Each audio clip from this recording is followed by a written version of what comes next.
DAP boleh menjadi satu pakatan yang berpaksikan kepada prinsip. Tadi Dato' Usam kata tentang prinsip. UMNO ini kononnya parti ke Kulu, ke Kile dan sebagainya. Tetapi UMNO parti bersama dengan rakan-rakan kita dalam Barisan Nasional wujud sejak tahun 1955, lebih daripada 50 tahun.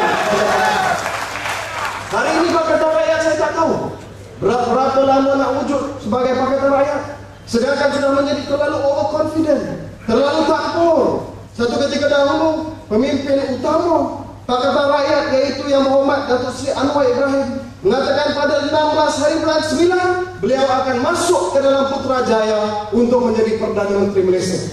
Hari ini 20 hari bulan 12, saya masih lagi menunggu.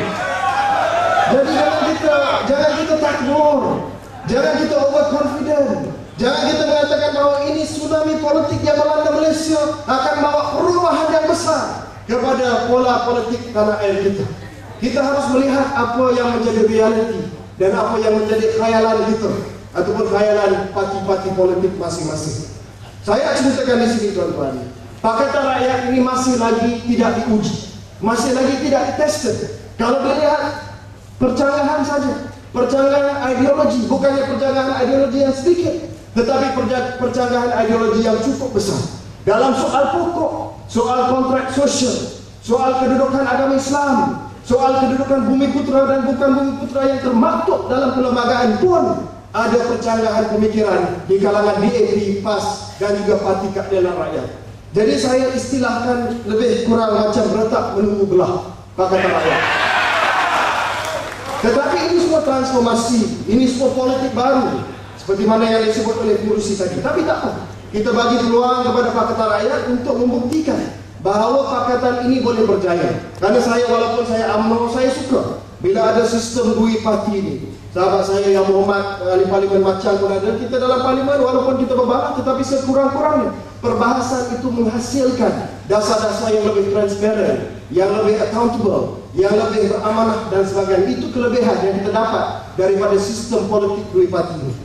Tetapi saya juga ingin menegaskan di sini, adakah transformasi politik pada bulan 3 yang lepas sebenarnya datang daripada undi yang ingin mengundi parti Pakatan Rakyat ataupun sebenarnya undi protes terhadap Barisan Nasional? Ini perbezaan yang cukup besar. Kalau undi pro ataupun undi positif terhadap Pakatan Rakyat, maka kita melihat satu transformasi, satu perubahan politik yang drastik, yang mendadak. Tetapi kalau seolah-olah undi tersebut adalah undi protes terhadap Barisan Nasional, maka sudah tidak tentu, belum tentu lagi bahawa kita sudah melihat satu transformasi yang besar.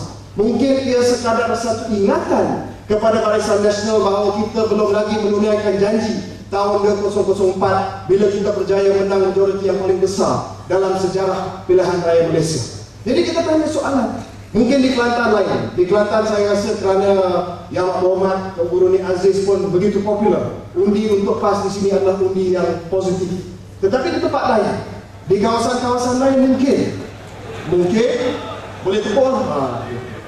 Di kawasan lain, di negeri-negeri lain barangkali undi itu adalah undi protes terhadap Barisan Nasional. Jadi bila kita cakap tentang undi protes, kita tak boleh buat kesimpulan bahawa tsunami ini adalah satu transformasi yang besar, kerana rakyat masih lagi buat keputusan sama ada nak meninggalkan Barisan Nasional ataupun cuma bagi ingatan dan ajaran kali ini. Tahun 2013 insya-Allah Barisan Nasional akan kembali dengan majoriti 2/3 dalam Parlimen Malaysia. Tetapi ini semua bersandarkan kepada perubahan yang bakal dibawa oleh Barisan Nasional. Saya cakap tentang janji-janji reformasi yang dibawa oleh Yang Berhormat Datuk Seri Abdullah Haji Ahmad Badawi pada tahun 2004. Dan barangkali ada setengah pihak yang mengatakan bahawa transformasi dan reformasi ini tak cukup ataupun tak cepat dilaksanakan dan ditunaikan janji-janji tersebut. Sebab itu baru-baru ini kita melihat bahawa reformasi ini sudah mula muncul kembali.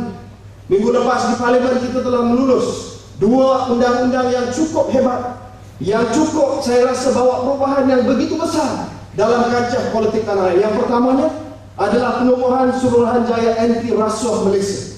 Buat kali pertama kita memberi kuasa yang cukup besar kepada Suruhanjaya Rasuah untuk menggantikan Badan Pencegah Rasuah. Segala penyelewengan Segala kekerasan yang dituduh oleh sahabat saya Dato' Usam tadi akan ditangani oleh Suruhanjaya ini yang menjadi reformasi yang dibawa oleh UMNO dan juga Barisan Nasional. Satu lagi akta yang kita lurus dan paling penting adalah Suruhanjaya pelantikan hakim. Sebelum ini kita mengatakan bahawa pelantikan hakim ini tidak terus. Ada kebincangan, ada kroni, ada lobby dan sebagainya. Hari ini UMNO, kerajaan UMNO dan Barisan Nasional telah meneruskan satu undang-undang yang akan melihat pelantikan hakim ini dibuat secara telus dan secara profesional. Ini adalah pembaharuan yang dibawa oleh UMNO dan juga Barisan Nasional.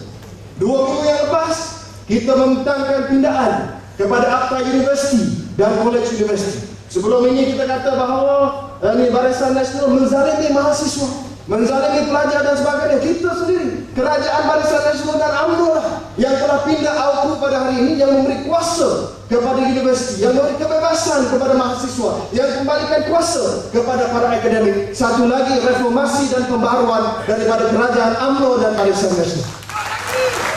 Jadi soal transformasi ini bukan satu belah saja. Dua-dua belah buat transformasi. Dua-dua belah bawa perubahan.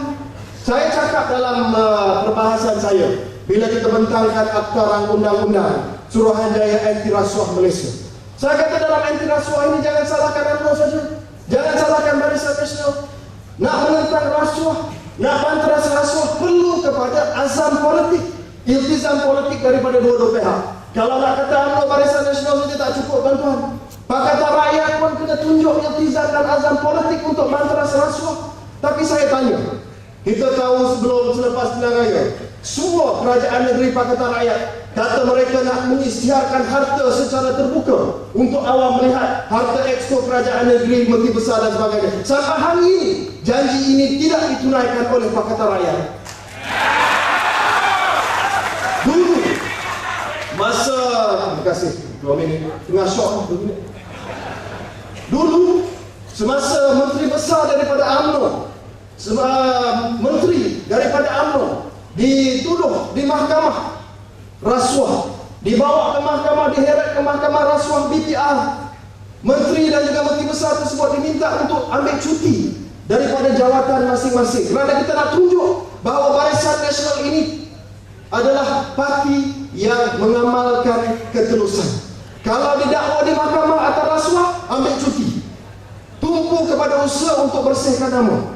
Tetapi ahli Majlis Mesyuarat Kerajaan Negeri Perak di bawah Pakatan Rakyat, 2 orang ahli Exco dituduh rasuah di mahkamah, masih lagi pegang jawatan dalam Kerajaan Negeri Perak. Ini soal iltizam politik, azam politik mesti ada.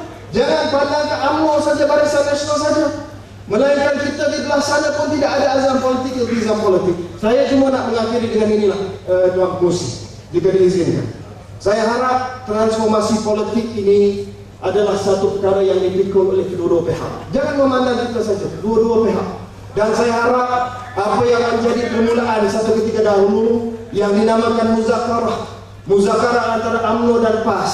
Walaupun hari ini nampak macam kita berdebat, tetapi sebenarnya saya datang kerana saya datang atas semangat penghormatan saya kepada Yang Berhormat Dato' Usam. Sekurang-kurangnya pada hari ini dapatlah, setelah kita debat, setelah kita bincangkan isu-isu yang berkenaan dengan parti masing-masing, marilah kita tunggu kepada mana yang kita boleh kerjasama, area yang mana kita boleh kerjasama, isu yang mana kita boleh kerjasama banyak. Dari segi soal pokok perlembagaan, bahasa, agama, bumi putra, kontrak sosial dan sebagainya, marilah sama-sama kita menggalas tanggungjawab. Dari segi isu sejagat, walaupun isu sensitif seperti Akta Keselamatan Dalam Negeri, ASA dan sebagainya, marilah kita sama-sama bincang. Marilah sama-sama kita bincang. Saya nak kembalikan semangat muzakarah ini. Kalau muzakarah dulu antara Presiden UMNO dengan Presiden PAS, marilah pada hari ini atas semangat persaudaraan dalam Islam, kita memulakan proses untuk mewujud kerjasama ini antara PAS dan UMNO. Sekian, Assalamualaikum warahmatullahi wabarakatuh.